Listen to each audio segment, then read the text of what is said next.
Picture चालू करो बे। अब विपक्षी दल संख्या बल में इस बार बहुत मजबूती के साथ कदमताल करने वाला है। ऐसे में क्या है सरकार की तैयारी?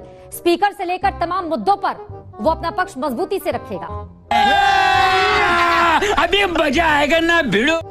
देखिए, सड़क पे बात करने और संसद में बात करने में नियम, मर्यादा और व्यवस्था तीनों का ही अंतर है। यदि विपक्षी दल पिछली लोकसभा के समय में जिस प्रकार के अवांछित और अशोभनीय दृश्य देखने को मिले, उस परंपरा को छोड़कर एक स्वस्थ बहस की परंपरा में आगे आए तो उचित होगा। संख्या बल के साथ आइए, परंतु बवाल के साथ मत आइए।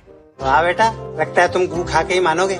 तो मुझे लगता है कि वो विषय को रखें तो बेहतर होगा, परंतु मुझे कभी कभी मन में संदेह उत्पन्न होता है, क्योंकि होता क्या है कि कई बार विषय रखने को नहीं होता तो बवाल करने में उदाहरण देना चाहता हूं। पिछली लोकसभा में एक पूरा सत्र इस विषय पे चला गया कि किसान कानून वापस लेने चाहिए। जब हम लोगों ने कहा कि चर्चा करिए, उनका न कोई चर्चा नहीं होगी, सीधे वापस लीजिए। जब प्रधानमंत्री जी ने घोषणा कर दी वापस ले लिए, तो संसद में इसलिए बवाल हुआ कि चर्चा क्यों नहीं की गई, बगैर चर्चा किए वापस क्यों ले लिया गया। ये जाके कोई रिकॉर्ड पे चेक कर सकता है।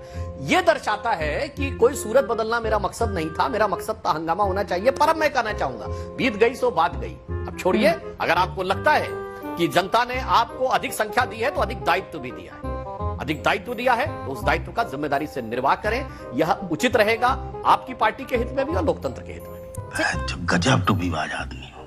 ठीक है, प्रियंका चतुर्वेदी जी, उन्होंने कहा है कि संख्या बल दिया है तो सिर्फ बवाल ही बवाल पर केंद्रित नहीं हो पार्टियां, और आप लोगों की जिम्मेदारी अब कहीं ज्यादा बढ़ गई है।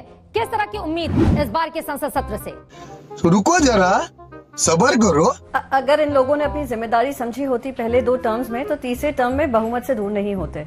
और ये पिछले सत्र की बात कर रहे हैं, बवाल की बात कर रहे हैं, और सबसे पहले उन्होंने किसानों के ऊपर कानून के बारे में बात की कि हमने उसके ऊपर बवाल मचाया था। आप ऑर्डिनेंस के माध्यम से किसान कानून लाते हैं और आप कहते हैं इस पर चर्चा हो, बगैर पार्लियामेंट्री स्टैंडिंग कमेटी के माध्यम से जाए हुए, बगैर ये बिल पहले लेजिस्लेटिव जो स्क्रूटनी है वो पास किए, आप कहते हैं हमें बवाल नहीं मचाना चाहिए। आज यही आपके अहंकार है। और आज भी मुझे बहुत आश्चर्य हो रहा है कि अभी भी ये लोग अहंकार से बाज नहीं आ रहे हैं, अपनी अहंकारी बातों से। इस सज्जन को क्या तकलीफ है भाई? दूसरी बात मैं कहूंगी, हाँ, हमें संख्या दी है, हमें संख्या के साथ साथ ये जिम्मेदारी दी है कि इनके आते ही पिछले 1 हफ्ते में ही, 1 हफ्ता भी नहीं हुआ है इनको आए हुए, सरकार बनाए हुए, उसमें हमने देखा किस तरीके से जम्मू और कश्मीर में लगातार आतंकी हमले हुए हैं। मणिपुर का जो हमला चल रहा है, मणिपुर में जो आग लगी हुई है वो भी बुझा नहीं पा रहे हैं। फिर पेपर लीक हो रहे हैं, एक एग्जाम अभी कैंसिल कर दिया गया है रखवाकर, ट्रेन क्रैश हो जाता है, और आप कहें कि आप तो सिर्फ सदन में आइए सिर्फ मुस्कुराते हुए, इन मुद्दों को नहीं उठाएं हम, और हम मुद्दों को उठाएंगे हमें, क्योंकि ये जनता ने हमें ये बड़ी जिम्मेदारी दी है। ये बड़ी अच्छी बात कही है।